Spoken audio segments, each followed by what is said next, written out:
Good morning, I'm Rex Buchanan, the former director of the Kansas Geological Survey. Today is October 2nd, 2023. Mike Lennen, the former chair of the Kansas Corporation Commission and former Secretary of Revenue, is here with me for this interview of retired Professor David Pierce for the Kansas Oral History Project. Our videographer is former Representative Dave Heineman. We're at the Washburn University School of Law, and we thank the Law Library for allowing us to use their new reading room for this interview. We're here to interview Professor Pierce, who is widely recognized as an expert in energy and environmental law, especially in the areas of oil and gas law. Professor Pierce is author and co-author of numerous books, monographs, and journal articles on those subjects, and served as co-editor of the Oil and Gas Law Reporter for many years. In addition, Professor Pierce has been recognized by his peers for his teaching and service to the legal profession. Professor Pierce graduated from Kansas State College of Pittsburgh in 1974, a few years before the school's name was changed to Pittsburgh State University. He received his legal education at Washburn Law School and at the University of Utah College of Law. He taught at Washburn from the early 1980s until his retirement in 2020. This interview is part of the Kansas Oral History Project series examining the development of public policy at the nexus of energy and the environment during the late 20th and early 21st centuries. In these interviews, we explore those policies through the eyes of experts, executives, administrators, legislators, environmentalists, and others.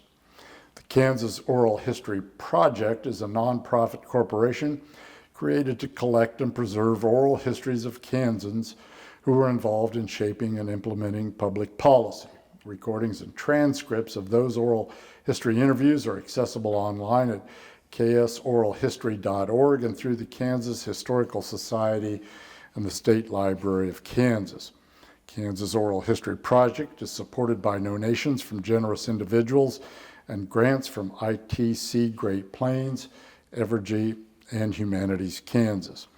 Thank you, Professor Pierce, for agreeing to share your perspective today, and thank you, Mike, for being here and helping with this. So, Professor Pierce, let's begin a little bit with some of your background, where you grew up, and maybe how that might have influenced some of the interests that you had professionally. Okay. Well, I grew up in Pittsburgh, Kansas, graduated from high school and from there. And my grandparents were coal miners. Both sides were deep miners in the early years, strip miners in the later years. And just always had an interest in the environment. When I went to college, I basically studied biology and political science. Dr. Bill Powell was there, who kind of had an influence on me, created an interest in environmental issues, and that's when I started thinking about law school. Actually, my wife suggested I should think about law school, thought that would be a good fit for me, and as usual, she was right, I think.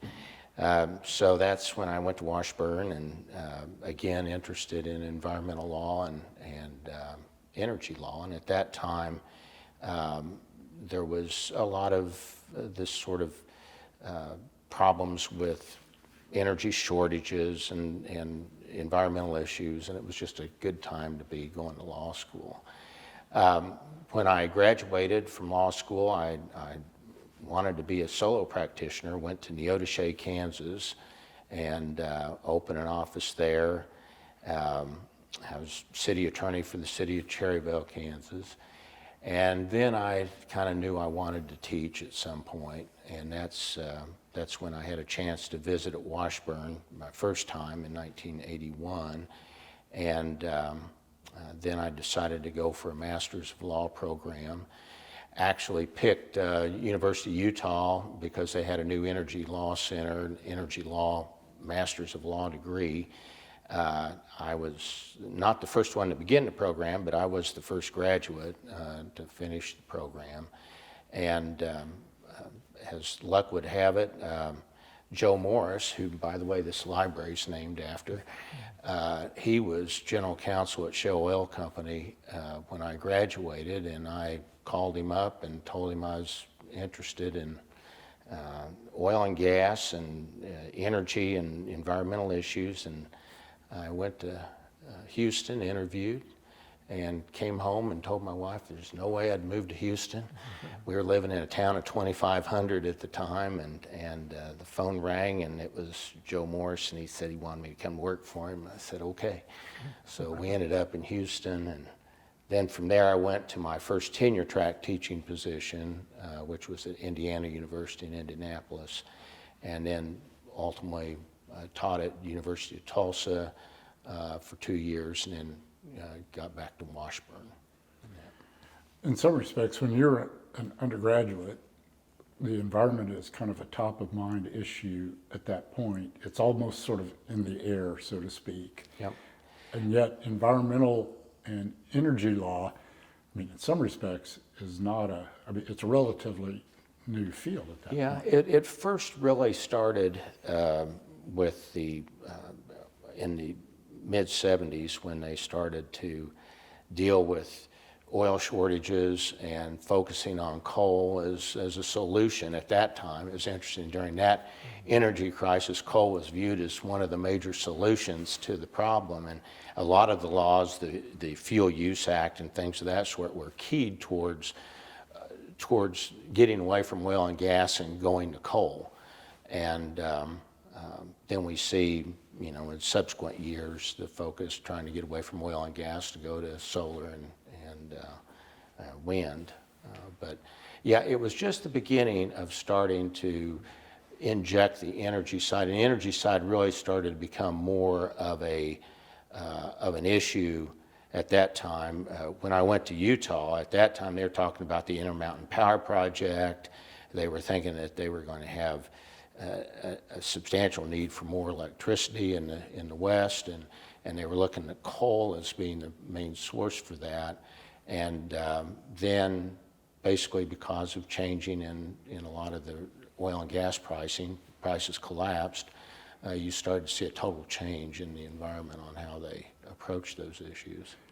I remember a period about then where coal gasification becomes a real issue and a possible solution that didn't last very long, but it was a reflection of what you're talking about with the coal. Everything's a matter of what are we running out of at the moment. And I think that one of the issues and one of the impacts on Kansas, I think we'll talk about, is how that sort of scarcity issue impacts policies. Of course, the scarcity goes away in a few months, but the policies last for decades, and that's one of the problems. I have one last sort of background question before we change tack a little bit. But so you lived in the Odyssey for a while. You grew up obviously in southeastern Kansas. How did that form your knowledge and background in terms both of coal, but especially in terms of oil and gas? Because the oil and gas business in southeastern Kansas is very different from the oil and gas business in the rest of the state. Well, I guess I didn't focus much on the oil and gas part until I started thinking about what I wanted to specialize. I mean, it's very deliberate. I thought about what kind of areas might be interesting to go into, and this was when I was looking at a potential master's program in 1980, and I deliberately chose oil and gas as kind of one of those areas that I thought would be of interest for a couple of reasons. One, it was one of those key energy areas that there was a lot of focus on, and second, it has all kinds of environmental issues surrounding it that you don't have in other areas. I mean, oil is a good example. Oil itself is a major pollutant if it's not properly managed, and so it just seemed like it was a more difficult resource to develop, and had a very complex ownership system. It just seemed to fit for the things that I was interested in. So what were some of the first major issues related to that you had to deal with professionally then? I would say when I was at Shell, a lot of the work I did dealt with development on federal public lands. So that was a new introduction to me because I'd studied that at Utah, but I'd never been exposed to it in Kansas. And so that added a whole nother layer of complexity and problems to try to solve to get something done. And so that, I'd say probably the federal public land, working through the federal regulation, realizing there was this whole additional body of oil and gas law that you had to deal with in order to develop the resource on that. Yeah, when you come back to Kansas, public land's not really all that much of an issue here. No, and there's, Kansas has always been an easy place to do business in, I think, for the oil and gas industry. The land titles are simpler than they are in a lot of other states, so the private side of it is really is more workable. And then the public side of it, the regulatory systems that we have in Kansas, I think, are far superior to those in other states. At least it works great for Kansas, and I think part of that is a decision that we're going to regulate to control the negative aspects of oil and gas development instead of regulate to try to prevent it from occurring. It's interesting you say that because coming from a non-legal perspective, Kansas oil and gas law looks pretty complicated to me, particularly not only on the environmental side, but just simply on issues of ownership royalties, correlative rights, all those kind of pricing. It's a complex world. All oil and gas law is complex, and because all of those private ownership issues are complex.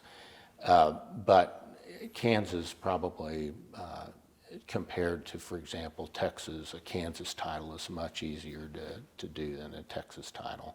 A lot of that is the sort of historic development in the state and the subdivision of the properties. A lot easier than Oklahoma because you don't have the Indian title issues, you don't have the fractionization that you have in a lot of those places. So it's just kind of the way that it's evolved in the state, the tendency for farmers to hold larger tracts of land and for those to be owned in smaller groups of owners. That's what makes it simpler. But the law that governs it is equally complex from state to state. Yeah, I have a friend who after working in Kansas, then tried to put together some deals in Illinois and really struggled with size of parcels and landowners and that sort of thing. So in terms of the Kansas side, what was the first big issue that you had to deal with here, do you think? Dealing with state law, I would say that the perennial problem of unplugged wells was probably one of the main regulatory issues, and one that impacted the eastern part of the state much more than it did the western part, but still a problem. Talk about that a little bit in terms of, why southeastern Kansas is so different from the rest of the state, but also why is it a legal issue? Yeah.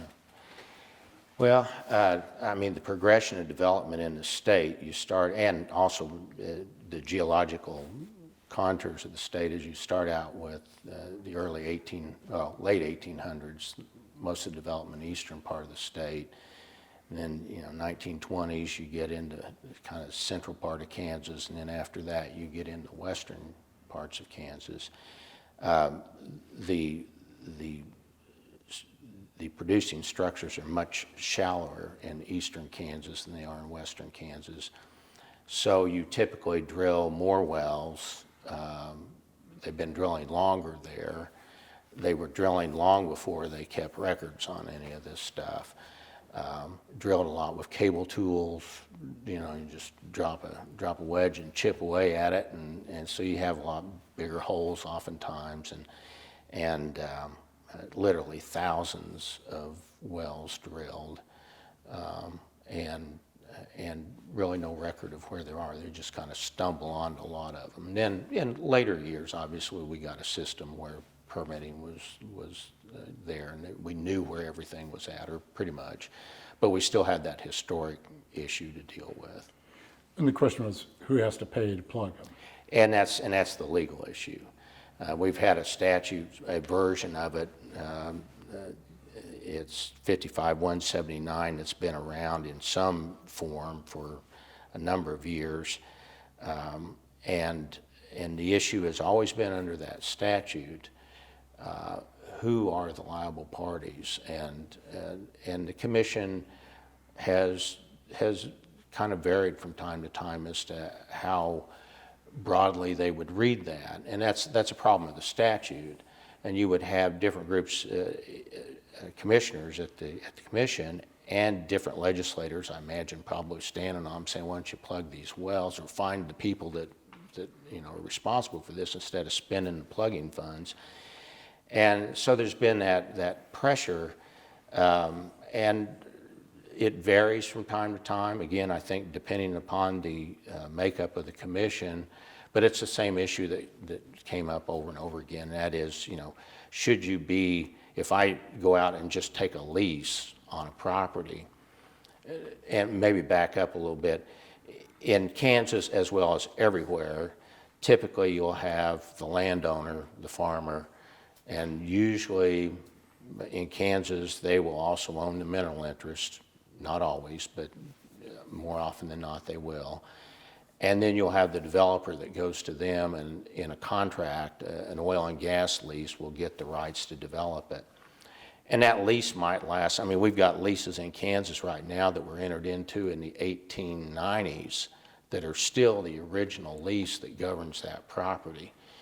And that lease may be transferred, and you may have different people through the ages that own that, and different issues coming up about plugging wells. Or the lease terminates, because all these leases are made so that if you cease producing from the property, the lease will automatically terminate normally, unless there's a provision that provides for that situation.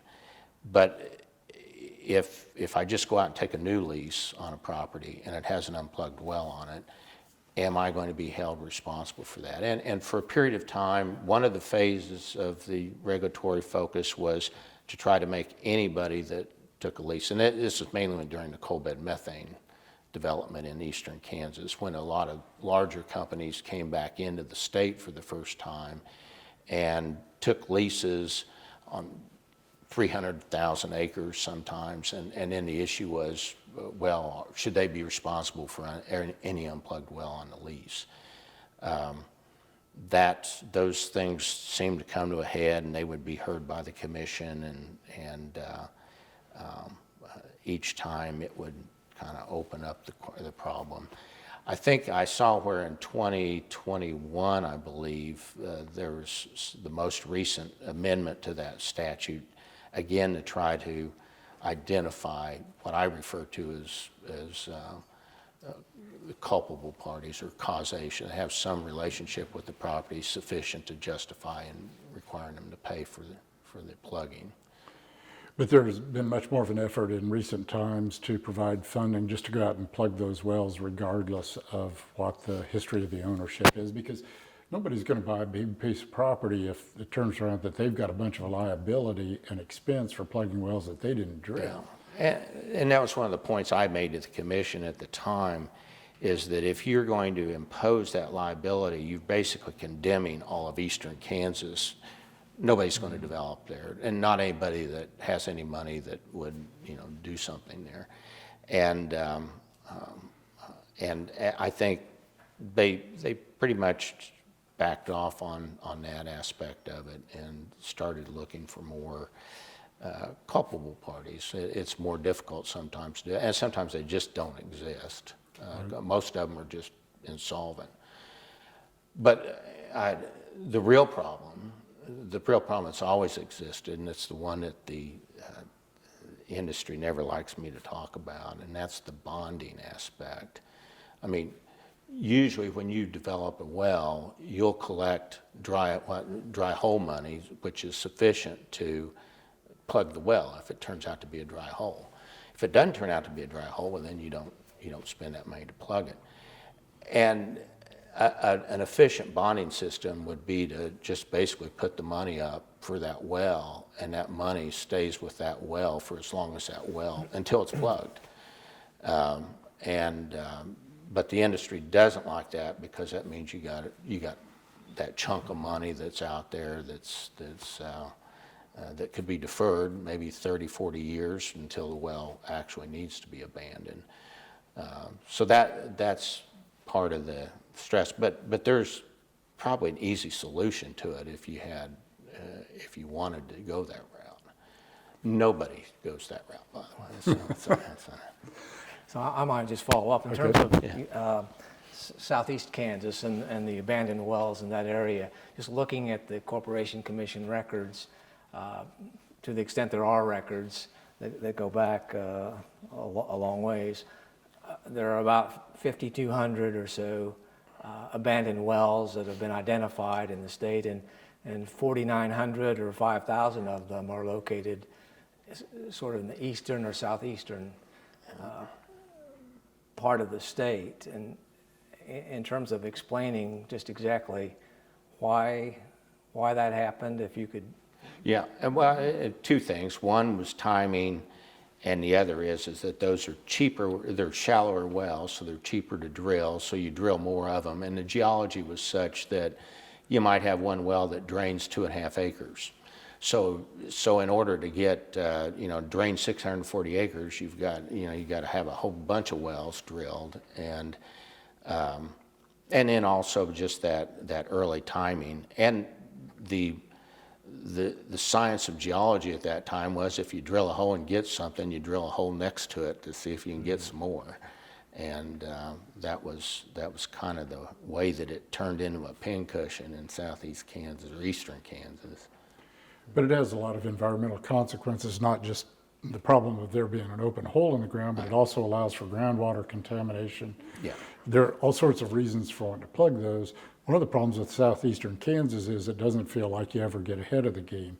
Every time you plug a well, somebody finds another one that they didn't know about. And that number that you're talking about, Mike, never seems to go down, no matter The how more many you wells look, the more you find. Exactly. And that's exactly, yeah. I mean, the state did get some federal funding recently that should be helpful to make a sort of a quantum leap forward in terms of plugging those There wells. should be some private industry out there scanning every inch of the ground looking for unplugged holes with the federal funding That may available. well be the case at this point. So. So how did you get involved with an issue like well plugging? What was your role, and how did you get engaged with it? Yeah, through the years, I always tried to stay attuned to the oil and gas practitioner, and being an academic, I wanted to have that sort of contact so that I felt relevant to what I was talking about. And I did a lot of continuing legal education work with other lawyers, but also I early on associated with the Eastern Kansas Oil and Gas Association, and they're kind of I always describe them as the hard scrabble oil and gas developers in Kansas, because they're mainly dealing with Eastern Kansas wells that don't produce much. They're oftentimes hard to produce, and it's just a different industry. And I, throughout the years, I'd worked for them on a pro bono basis. I just basically wanted to help them out so that I could see what the issues were. It'd give me a platform to be able to be involved in some of the work that was going on. And so much of it I worked through with them. Some of it I did as just with students, getting them involved and supervising them where we didn't have a client. We didn't deal with anybody, but we basically just showed up at the commission and caused trouble. And the commission actually, I remember I wanted to have one of the students do all the cross-examination at the hearing, and we actually got a special order from the commission allowing that, because it wasn't covered by the practice rule for the Supreme Court, and allowed students to practice. So we just picked out issues, and plugging was always one of those that was a fun one to deal with. A lot of people outside of oil and gas industry don't understand that, I mean, Kansas is really dominated by independent producers, not big oil companies. And in southeastern Kansas, those independent operators are a lot of times almost, I call it mom and pop type operations. They're a single person that's out there running a family business that's small oil wells that produce at best a barrel or two a day. Or a It's week. not, it's not what a lot of people think of as the oil business. Right. And so working with them would be very different than working with Shell, Yeah. for example, I would think. Yeah, and it is, and I think it's much more challenging working with the small independent operator than it is with the major. Just because you have unlimited resources when you're dealing with a major company. I mean, if I needed something about unitization or something, I could probably find the person that taught that at Harvard or somewhere. If I had some issue about a well log, I could probably find the person who held the patent on that with Schlumberger, that was one of the people that worked for Shell. And then if you go to eastern Kansas, and then you literally are dealing with the husband, wife, and children on that.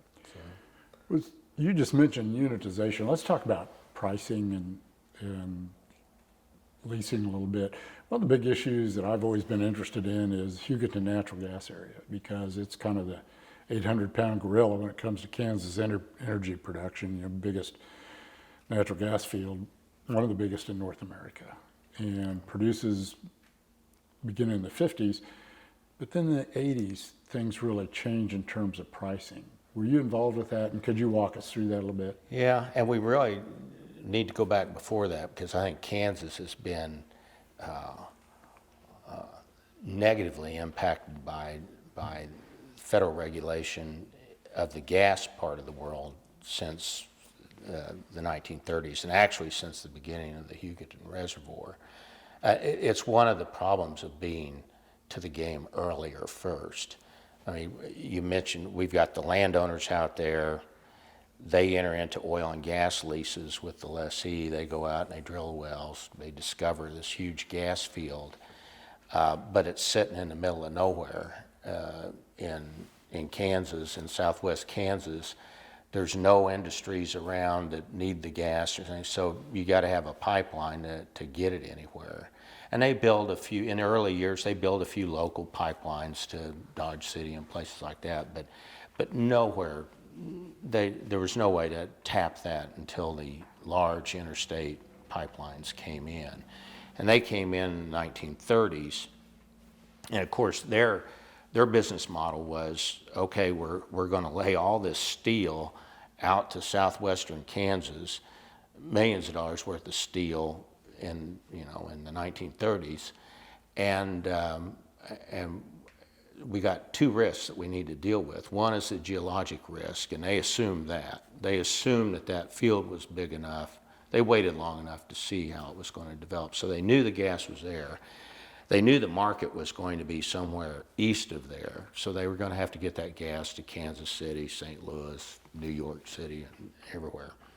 So they basically came to the producers of the gas and said, you got a bunch of gas in the ground right now, but it's only valuable if you can market it, and we'll market it, not for you, but we'll create a market, we'll buy it, and we'll buy it under our gas purchase contract. So you got the landowner that's entered into oil and gas lease with the oil and gas lessee, that, by the way, gives that lessee the ability to contract to sell that production to a third party. So then the lessee turns around and sells it to the gas company.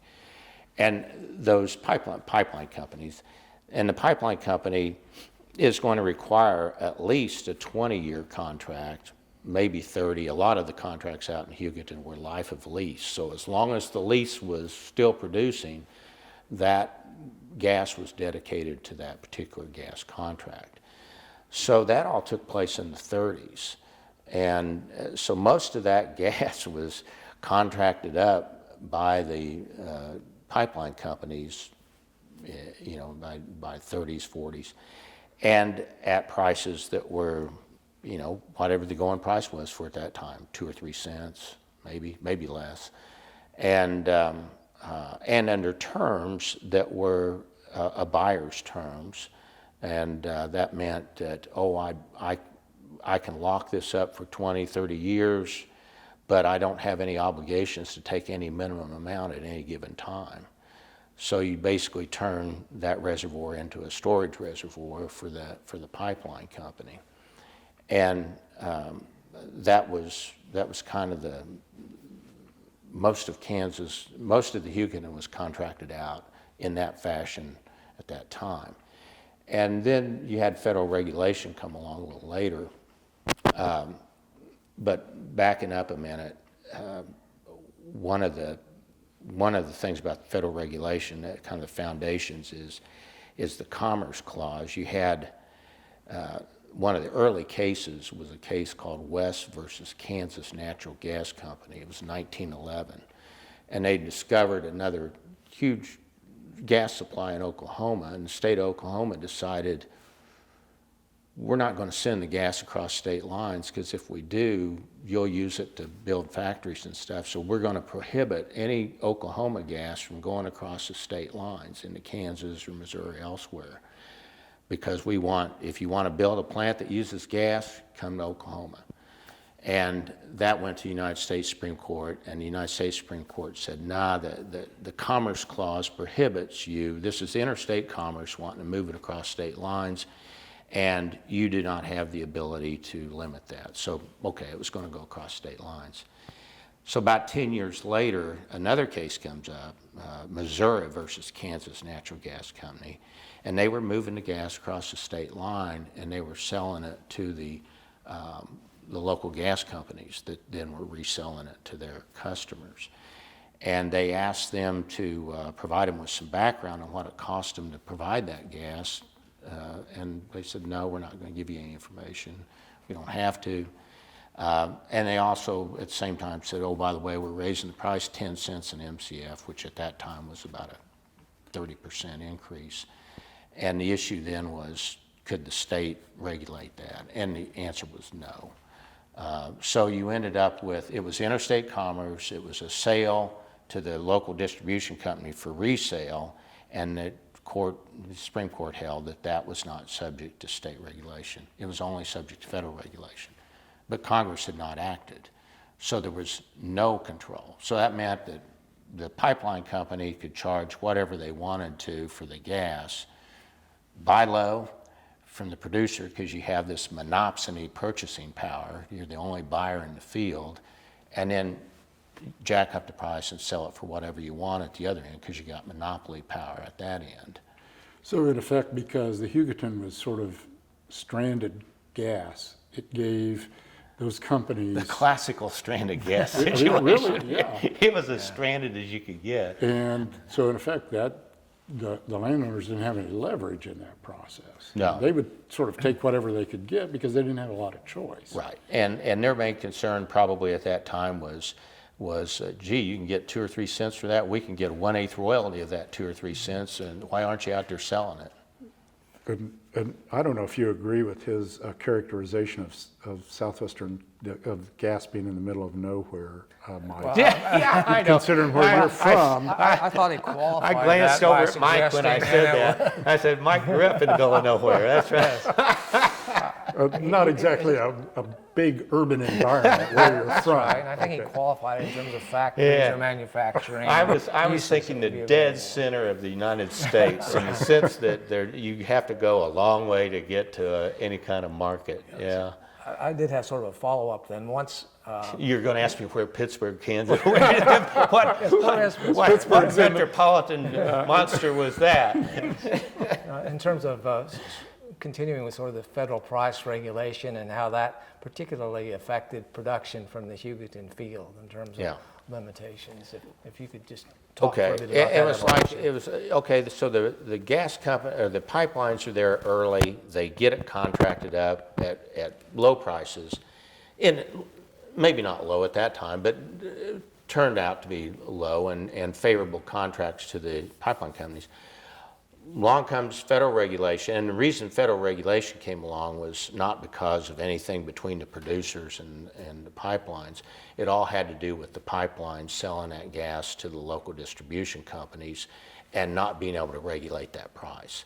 It was what was called the negative commerce clause. If Congress hadn't regulated on it, then it means it should not be regulated under the Commerce Clause, so the states can't fill that gap. So the Natural Gas Act was passed in 1938 to fill that gap. And that's where they basically said that if it's a sale for resale of gas, it's subject to the Natural Gas Act. If it's transportation and interstate commerce, that's subject to the Natural Gas Act. But if it's not one of those, it's still subject to state authority. And they had a production or gathering exemption that largely let the conservation work proceed by, at the state level. And they intrastate transportation, intrastate sales. So all of that was kind of the approach, was that if it was interstate transmission or sales for resales, then the federal government regulated it. And of course, that's exactly what all Hugoton was at the time, because we had the interstate pipelines taking it across state lines.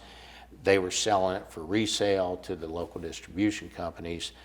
But they didn't focus, and that was the monopoly part, what they were able to charge for the gas.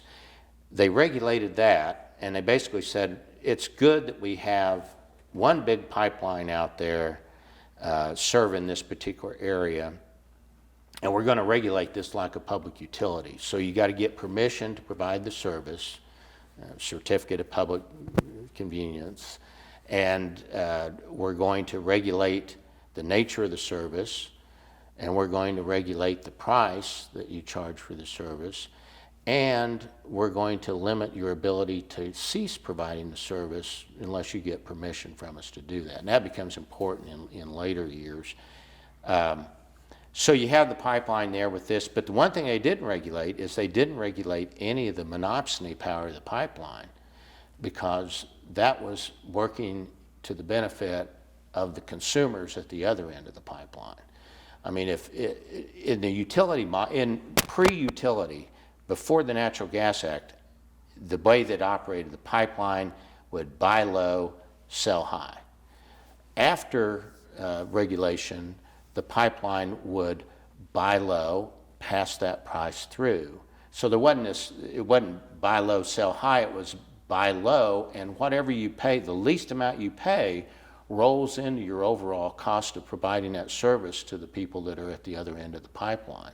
So consumers got the benefit of the low price, and we could basically say industrial East got the benefit of those low prices basically at the expense of the producers, the operators, and the state of Kansas at that time. And that was the regulatory regime that kicked in. It was brought to sort of a ludicrous set of circumstances in 1954. They had the Phillips Petroleum Company versus Wisconsin case, and it held that, wait a minute, if you're a lessee out here in Stevens County, Kansas, and you're selling gas to this pipeline company, and they're reselling it downstream to this local distribution company, well, that's a sale for resale, so you must be a public utility too, and you're subject to price regulation under the natural gas. So all of a sudden, you went from about 20 regulated monopolies to 10,000, and that was kind of the effect of that court decision. There was a specific provision in the act said that production or gathering would remain state authority, but the court kind of blinked. They got caught up in this, what do we need to do to protect the consumer at the other end of the pipeline thing, and they said, well, this would help the consumer at the other end of the pipeline. And that was the rationale in the 50s. And by the way, that's going to come back in the 80s and crater it, because they, at the time and by the 80s, they couldn't get gas out of the pipeline. But in effect, it's a method of price control. Oh, exactly, yeah. And that then has an influence in terms of how active people are going to produce and drill in the Hugoton, because if the price is don't justify it, they're not going to go do it. Right. And the thing about the pricing regime under the Natural Gas Act of 1938, and then the next major pricing provision at federal level, the Natural Gas Policy Act of 78, you know, they didn't learn much in between there. They basically left Kansas at the lowest price rung. They basically said they've already drilled those wells out there. We're already getting the gas, so we don't need to provide them any incentive to do it because they'll continue producing it as long as they can make enough to cover their cost of operation plus a small profit.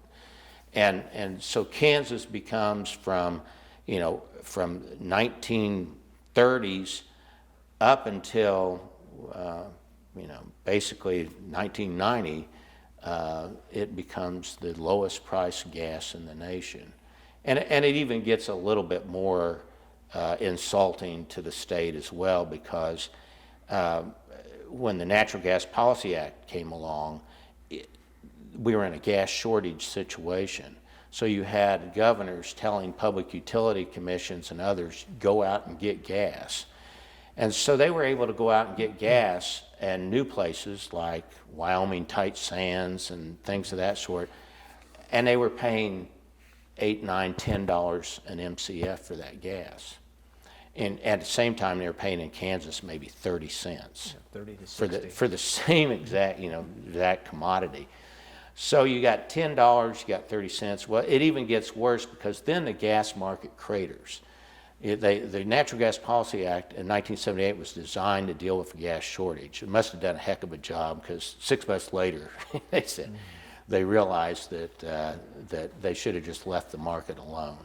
And what happened was the price fell out, and it went to $1 basically in many areas. And then you had these same pipeline companies that developed Kansas and elsewhere that entered into long-term 20-year contracts in Wyoming, place to buy the gas for $10 an MCF.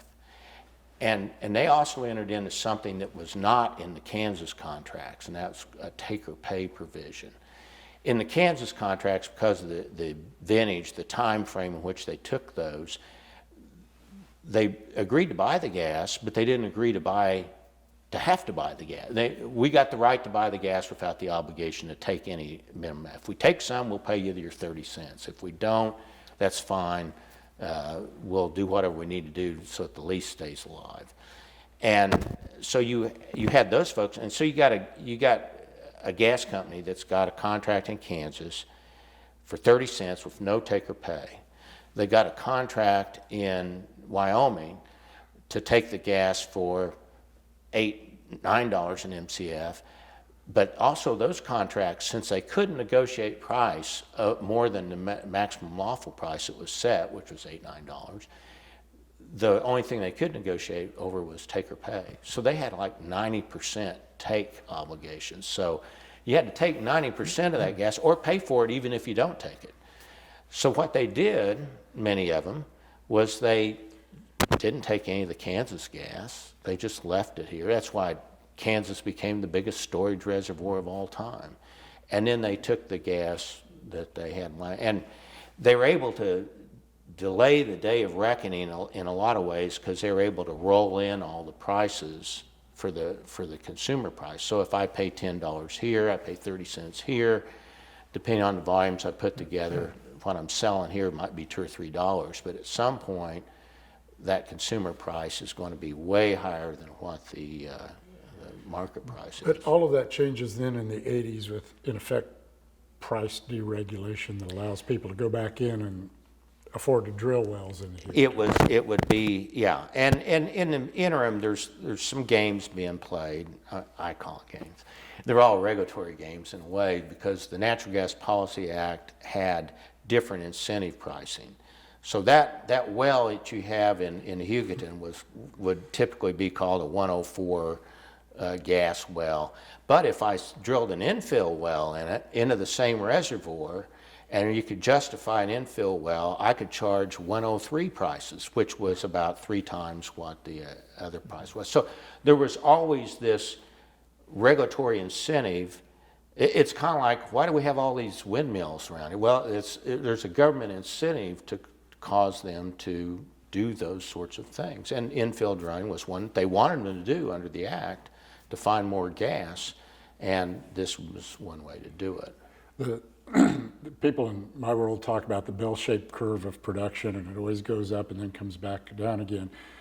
But natural gas in Kansas starts back down, and then in the 80s, when that changes, it goes right back. It doesn't go up to where it was in the 50s. It comes back up quite a ways. It basically throws that bell-shaped curve temporarily out the window. Sure, and then you stop there. I know this is why the whole peak oil stuff was, I never bought any of that, because the peak oil stuff didn't consider prices, it didn't consider price increases, and it didn't consider technological advances.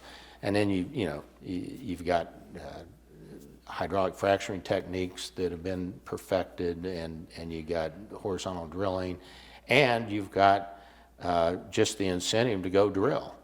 And that's what this provided, and which proved there's a lot of gas out there. I mean, part of it too was you had some new purchasers that came in and acquired those properties. You had some folks that were the legacy owners that developed it, and nothing looked exciting out there, and they were just caretakers. They didn't want to drill any more wells. They didn't want to spend any money on it. And then you had some other folks that came from outside that this was something they wanted to develop. And the infill drilling provided them with a mechanism to do that, as well as the pricing incentives. When you talk about infill drilling, I mean, the significance of that was that the KCC had regulations in place, field orders covering the Hugoton field that permitted one well to be drilled on every 640 acres in the Hugoton field. And then there was an application that was filed by Oxia, I believe, to permit infill drilling, and so there could be a second well on those 640 acres, which would do two things. I mean, there may be some additional access to the reservoir that didn't exist, but also it permitted the opportunity for some price increase, as you have discussed. Yeah, and there was clearly, I think, a geologic justification for it. Absolutely. In the sense that you had stranded gas that was there that wasn't being produced. Because how did they select the original 640-acre tract for the drilling? Well, it was to have orderly development of some fashion without making it uneconomic to develop, and it gave you information, and it's exactly the way it should have operated. After years of exploiting that on a 640-acre basis, if you see opportunities on a smaller basis, then you should take them. But the additional incentive there was the pricing too. The idea that I probably would have never drilled any of those wells if I was going to get 30 cents an MCF, but I'd probably drill a bunch of them if I was going to get $1.40. And I think all of that kind of came together. There was clearly the geological prevention of waste sort of justification at the state level, and then also the federal price incentive that was there. In effect, it's just a more efficient way of draining a reservoir. Yeah. And you might as well go do that, because if you don't do that, you may not, 20 years from now, if you haven't drilled a well, you may not come in and drill a new well for a smaller amount of gas. So how did you get involved with this issue? Did you get involved with the same way as you talked about with plugged and abandoned wells? Were you just working with locals, with the KCC? How did you get hooked up into this? A lot of it was, I think I was on the sidelines for that, just kind of as an observer, but I'd worked heavily in the federal regulatory side of things, and so I understood that. I taught a lot of that to other lawyers and things, and so this was kind of watching it unfold. But I remember going to one of the early hearings. In fact, Tim McKee had called me, so you got to come down and see this. It was at the old Supreme Court building, and it was full of lawyers and technical folks, and they were talking about the available pay in a particular wellbore, and I thought, God, this is going to take a while. And it did, I think. It took, what, several months, didn't it, for the hearings to... It did. As I recall, I was on the commission at that time. The commission finished Lucky you. on a Friday the Wolf Creek rate case, if you can imagine, after several months. And I believe started on Monday, this infill drilling hearing. There may have been a week in between, I'm not certain. But that did go on for months. Some of the hearings were here in the old Supreme Court chambers, and then some of them were also in Wichita. It had to be funner than the Wolf Creek thing, right? I would say they were both grueling. I want to ask something that actually may be a question for both of you, and that is, you sort of talked about this shift into state regulation. When does the KCC take over that role historically? When do they become the regulatory agency for oil and gas in the state? Oh, well, there was that production or gathering exemption under the Natural Gas Act, and the purpose for that was to recognize that the state regulates all of the drilling the wells, all the private relationships between the parties, contractual relationships. And so drilling the wells and operating the wells, that has generally been all state. Now, Kansas has been the one state that's had the most impact, I think, in defining what that sort of law of conservation is, state conservation law and federal regulation. It started in 1964, I think, with the Northern Natural Gas case. Kansas, because there were no take obligations under most of those contracts, a pipeline company would go and they could take from whoever they wanted to, and if they had their straw in the reservoir, they could take it from them, and that straw would work and the others wouldn't.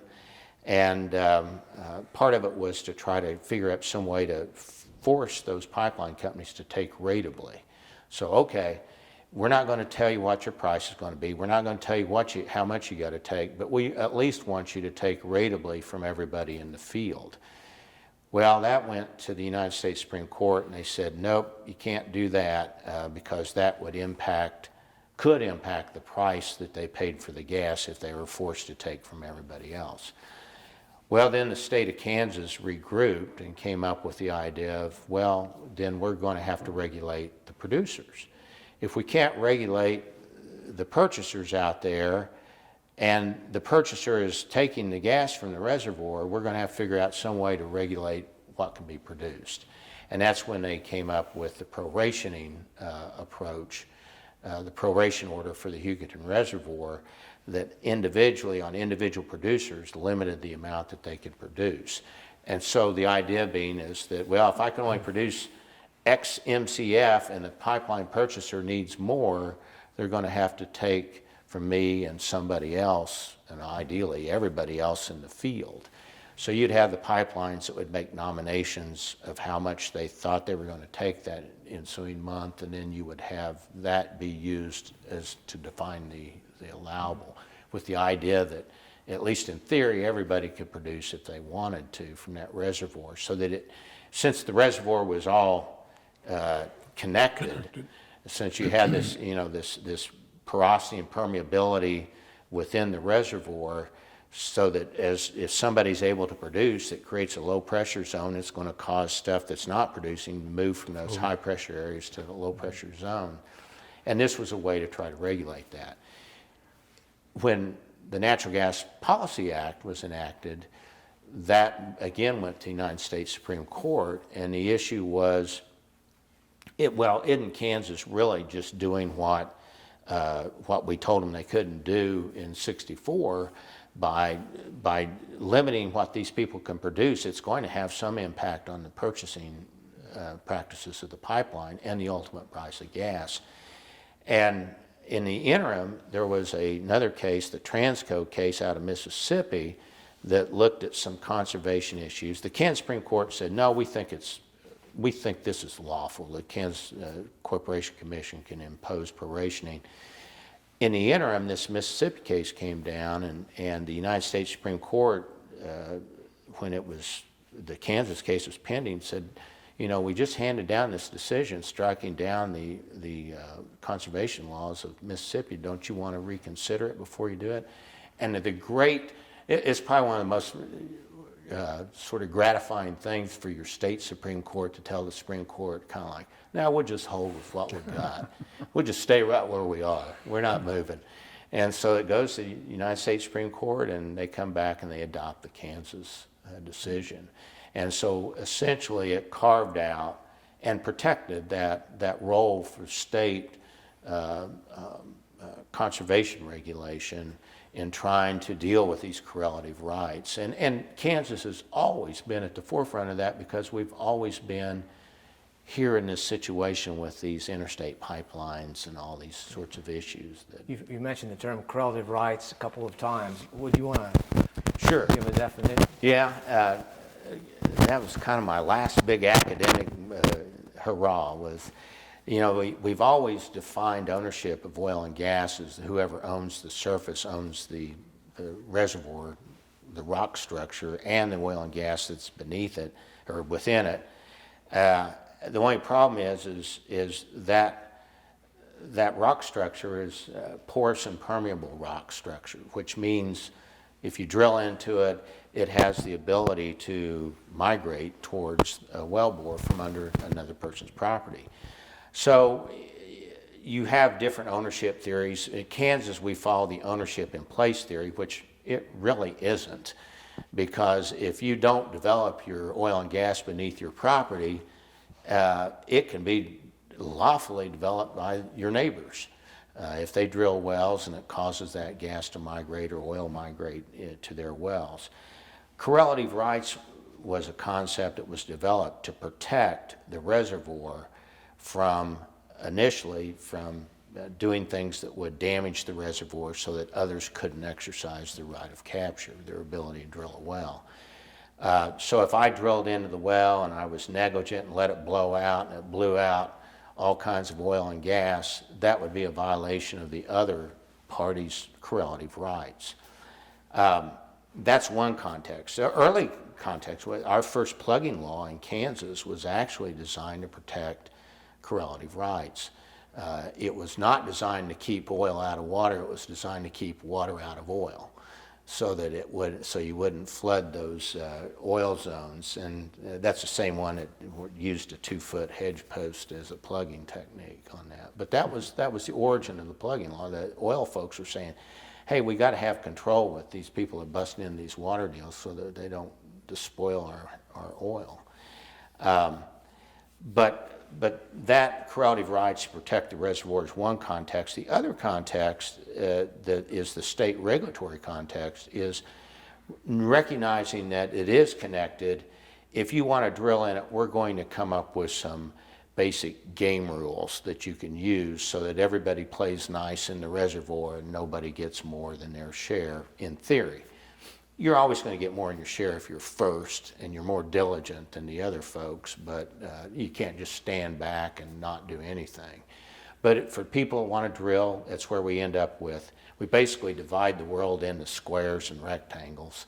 So we have spacing laws that have a minimum amount of acreage that you have to have in order to get a permit to drill a well. Hugoton's a good example. It was originally developed on 640-acre tracts. So it was, you got a section of land, you can get a drilling permit for that. And you'd have one well for that. And then all the people, if the ownership within that section varied, say somebody owns a half of that, the other one owns a quarter, and the other one owns a quarter, then they would pool that together. And all that pooling in Kansas took place by voluntary pooling, by agreement.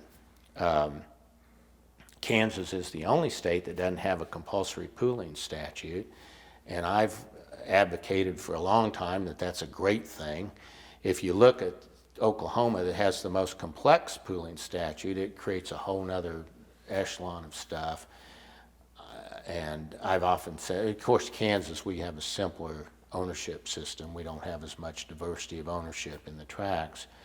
And but I've contended that the way we pool in Kansas is with a checkbook usually. And that's just make the incentive so that either you get the authority up front in the lease with a pooling clause. If you don't have it, then you try to get it through voluntary agreement. You'll buy it. You buy it. You buy something else from them. Or you convince them that I'm going to drill this well and do these things that's going to benefit you on that. You touched on this some, but I think one real interesting thing here is, so how does Kansas regulation differ from other states and why? How is the Corporation Commission different from other states that you've looked at, and what works, what doesn't, and why are we the way we are? I go back to my first lesson as city attorney in Cherryville. There was oil and gas drilling around the area, and we didn't have an ordinance that regulated it. And the commissioners got together and said, yeah, we need an ordinance to regulate this. City commissioners. Yeah. And my first question to them was, because it could be done either way, first question was, do you want to allow it or not? And I think that's the critical thing for so much regulation is, are you regulating to permit it to occur in a reasonable manner, or are you just trying to stop it? So once you get past that, and I think Kansas has clearly made the decision that they're going to regulate to allow the industry to develop oil and gas in a responsible manner. Then you get to the point of the next step is, okay, what do we need to do? And my experience in Kansas has been that you probably have the most hands-on regulation, probably because of we don't have that many wells being drilled.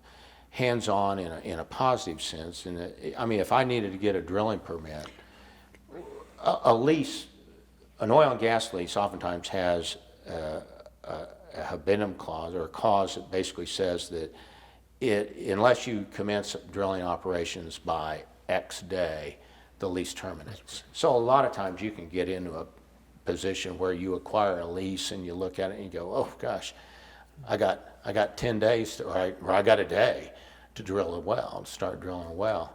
And if you start drilling, then you maintain the lease. If you don't start drilling, then it's dead. And in Kansas, at least it used to be, if you needed to, you could probably get a drilling permit in a day's time, and not by cutting any corners with it, but you could get it in a day's time. I imagine in Colorado it might take 6 months to a year or more to get a drilling permit. And of course, then you got to get past the first hurdle. Do we want to allow drilling in the first place? But so I think that's the critical thing. I think it's an easy system to work with, and but also you might be drilling your well out there, and there's a commission person standing there watching it. You plug a well, there's a commission person standing there watching it, and I think particularly I think about eastern Kansas. And it's this way everywhere in the state. Everybody knows everybody, and they know how to work with one another. They probably know the people they got to watch closer than others. But it's under normal circumstances, when you don't have folks coming from out of state, in droves like you would for the coal bed methane or the Mississippi lime stuff or things of that sort, you're dealing with people that you deal with on a regular basis. Well, let's talk about it.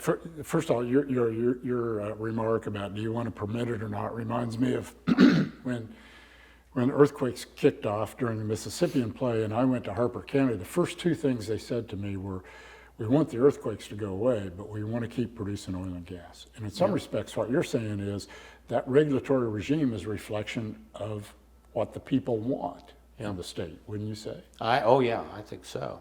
I think. And I think that's probably reflective of why some of the other states' regulatory systems are fundamentally different. Colorado as opposed to Kansas. Yeah, because I think there's a consensus here, and also I think there's probably, obviously we've grown up. Everybody's grown up with oil and gas development in the state, and I think they viewed it as a positive or at least benign thing when it's properly regulated.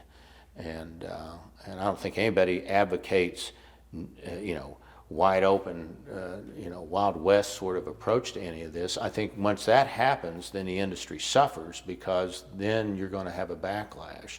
And I think I've also found that too. I think there's a feeling amongst many participants in the industry that we want to know who the bad actors are, because we know that the things that they do are going to reflect negatively on us, and it's going to result in all kinds of bad things that we don't want.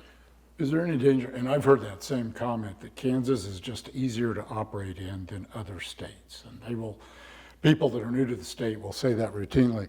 Is there any danger that it's too easy to operate in? No, not if you've made the basic decision that you want to allow oil and gas development. Because I think in the environmental side of things, I think we've always been, certainly in recent years, I'd say in probably the past 20 years or so, we've got most of the environmental problems under control. I mean, the historic things where we had, pits and things of that sort to deal with.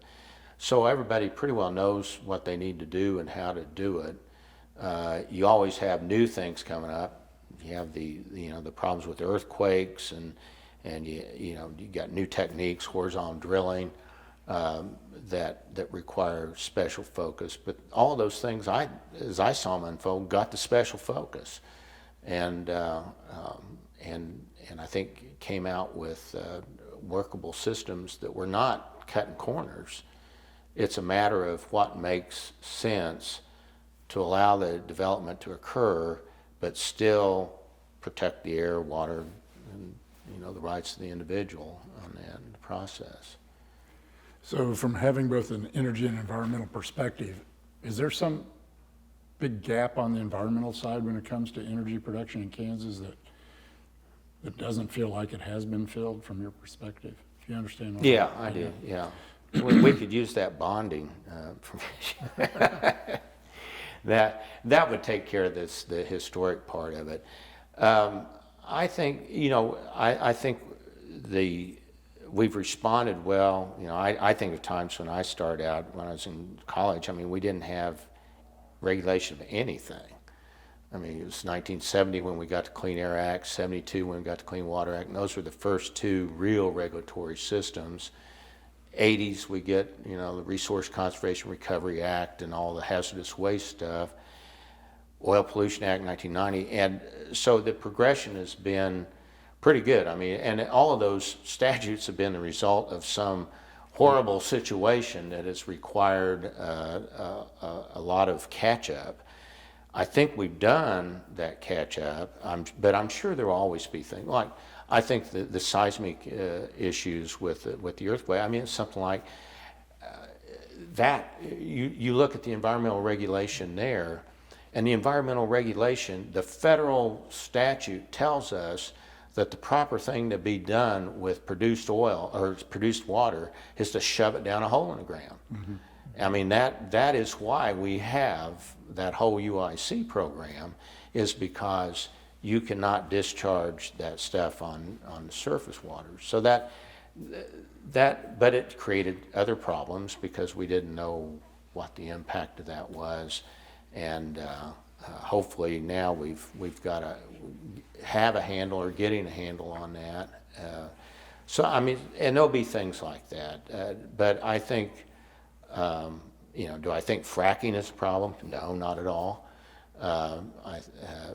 I don't think there's any looming sort of problem with the new technologies that are out there that can't be addressed with the way we've been regulating. The only issue I had out of all that was that when there was damage from earthquakes, it was really hard for a landowner to figure out who to go to for resolution, because there's a lot of companies operating and you can't figure out which well caused your harm. Yeah. So how does an individual landowner have recourse in that setting? And especially because we're not talking about huge amounts of money. The crack foundation might be $30,000 or $40,000, but it's still harm. And it's probably not covered by your home insurance and either. That struck me as a real hole, that legally, that those landowners were harmed and had no Yeah. good recourse. There was a class action suit in Oklahoma, but nobody in Kansas did anything like that. I felt like that was a failure on the legal system's part. Well, and that's the other major area of policy in the oil and gas and environmental, primarily oil and gas area. And that's, I mean, most of the policy in those areas are made by courts. And I mean, all the lease issues, all the development issues and stuff are really outside the regulatory regime. They're regulations made by courts and decisions. And the liability issue, I mean, the causation issues could be difficult.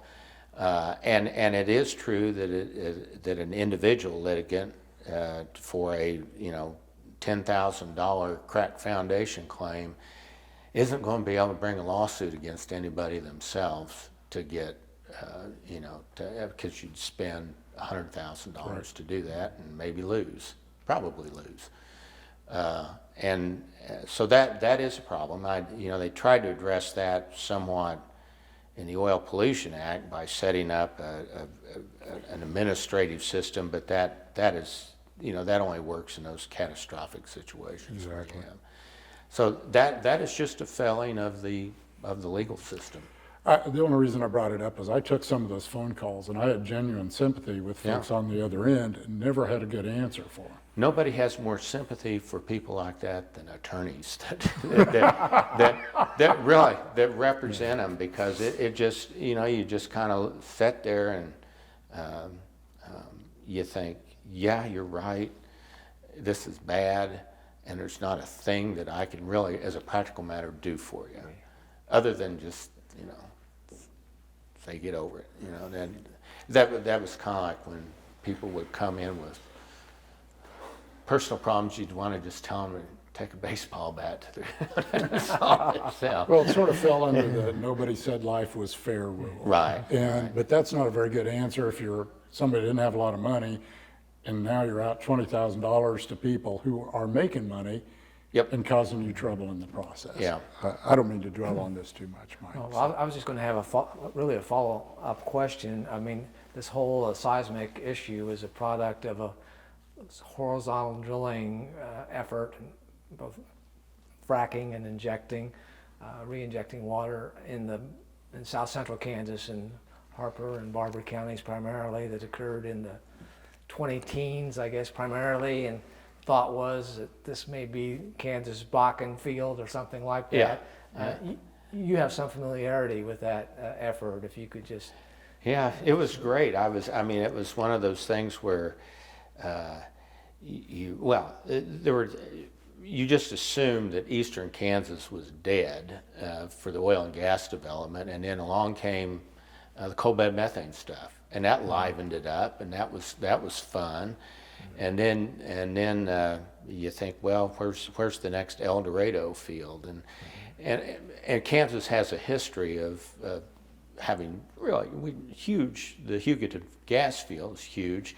The El Dorado field's another good example. I mean, it provided 9% of the world's oil in 1918, and we may have been a different world in World War I had we not had the El Dorado field and also the coal mines in southeast Kansas. I mean, they both contributed huge to that. But then along comes the Mississippi Lime play, and you think, oh, finally, Kansas is going to get in on some shale and some horizontal drilling, and I think, and then you see the majors come in like Shell. And you think, welcome back, and this is going to be fun. And then, it just doesn't live up to their expectations. And they did the development that they said they were going to do, and they evaluated it and said, no, it's just not enough. But that said, I mean, horizontal drilling is going to help Kansas. I mean, it's already helped Kansas through. You talk about infill drilling when we started talking about the Hugoton. Think about, you drill a hole, this big into the ground, and you're going to connect up with however much reservoir connects to that. You can frack it and extend that a little bit, but just think if you could get in that reservoir and go for a mile, and have that sort of, and then frack that and have that available. And so I think there's still other surprises in Kansas, just like there are for other states. There's no question that combination of fracking and horizontal drilling changed the natural gas market dramatically, drove prices dramatically lower, changed sort of the entire energy picture when that came along in ways that we're still sort of trying to figure out how to deal with. And maybe in some respects might have delayed a move toward renewable energy because natural gas was so cheap as a result. But nobody saw that technology Or maybe coming. accelerated the carbon management world too. Yeah. Are there any other big picture issues we haven't touched on here that you think we should have talked about, or that we should talk to other folks about as we go through this process? Well, it would be interesting. We're always going. The industry always seems to be boom bust sort of situation, and Kansas has experienced that as much as anybody. And there's new technology that we probably can't even think of at the moment. It would be interesting to talk to some sort of folks that are on the cutting edge of the technical side of the production and exploration and things of that sort, because I think that's where you're going to find people coming back and looking at Kansas and seeing what's there. But and Kansas has a lot at stake. I mean, we have a severance tax, and Kansas benefits from all Kansans benefit from the production that we find here, and so it's important that we continue to do that and do it in a responsible manner, and hopefully be able to enjoy the market prices when it does take place on that, unlike the past. You know, your comment earlier about peak oil is sort of an example of that everybody sort of thought, well, we're on the downside of that bell curve and nothing can change that. And then horizontal drilling and fracking comes along and throws peak oil, you know, how many decades off into the future. Yeah, and even somebody just drilling somewhere they didn't think to drill before just because the price is higher. And I figured peak oil, if it really lived up to its expectation, as you entered into the decline, prices would increase substantially, and that would create all kinds of incentives to go out. I mean, the folks are pretty good at finding oil and gas that do it. They're real good at it, and I think it's just a matter of having the right incentives to do it. Prices do seem like they've been fairly stable in the oil business here for a little while, sort of slowly come back compared to last time prices went down. Mike, any other areas that you want to pursue? Just one question going back to the helium field, or the Hugoton field, and Deep Horizons legislation in terms of looking at new places, sort of the genesis for that particular piece of legislation. Yeah, and that's a interesting. That's where judicial policy was. They tried to supplement judicial policy with legislative policy, and that was concern that in an oil and gas lease, and particularly the ones in Hugoton, because of the vintage of them, it basically, if I drill a well and get production, it maintains the entire lease as to the entire aerial surface and all depths below it forever, as long as I got production from that well. And then we have a body of law that developed in the judicial system called implied covenant law that said that, you know, if a prudent operator would conduct more development of that property and you haven't done it, then we may just cancel that part of the lease and give it to somebody so it can give it to somebody else. And but that's an uphill battle. That's another one of those things where you'd be sitting there telling the client, yeah, this is what you could do, but the chances are maybe not good. And you're going to have $100,000 to be able to start it. Well, the Kansas legislature, this was in part, and I ought to mention the Southwest Kansas Royalty Owners Association. I was just going to ask you. Yeah, I mean, because they've had, talk about an organization that has done something for their membership. That group was formed in the 1940s. Gus Kramer was one of the early people that dealt with it. Bernie Nordling and the Nordlings were carried it on. That's one of those organizations that has pressed a lot of buttons through the years and forced courts and producing companies, lessees, and to look at stuff. And essentially what that is, it's a group of landowners that have leased their land. Most of them are in the Hugoton area originally, certainly, and these issues such as develop more wells, are you getting the right price, are you calculating my royalty properly, all those issues come up. Well, as an organization and a group, they are able to basically pool those resources so that they can then typically seek their recourse either through negotiation with the companies or through the courts. And they've been very successful through the years. I mean, I can't think of any organization of that sort that's done more for their membership than the Southwest Kansas Royalty Owners Association. And so that's one important group. And this whole Deep Horizons issue was one that I might mention too. They've been very successful in the legislative world too. I mean, they lobbying and getting legislation passed. And one of those was this Deep Horizons Act that basically said that if you've got a depth, you go below the deepest depth that you've drilled, these lower depths, and if you haven't developed those, after 15 years it changes the judicial presumption that the burden of proof shifts to the oil company to demonstrate that a prudent operator would not further develop. Whereas before, the judge-made law was that the burden was always on the plaintiff. So that, even the threat of that, I think, caused a lot of companies to take a closer look at their property. My theory on that was always that, if you've got, I told my students, I said, you ought to have your clients send a demand letter to their oil company lessee every year, and just see what's going on, and keep them on their toes, keep them looking at your file, and also creating a record so that if after 10 years or whatever they haven't done anything, you got something there that you can use. But this helped in that deeper zones. And you mentioned helium field. That was going to be my next question. I was thinking you couldn't talk about Hugoton without a helium. Yeah, one thing in Kansas, the Hugoton Reservoir is one of the few places where it produces a 0.5% or more of helium, but it's all bound in with that natural gas stream. And we had, Kansas was ground zero for all the helium litigation.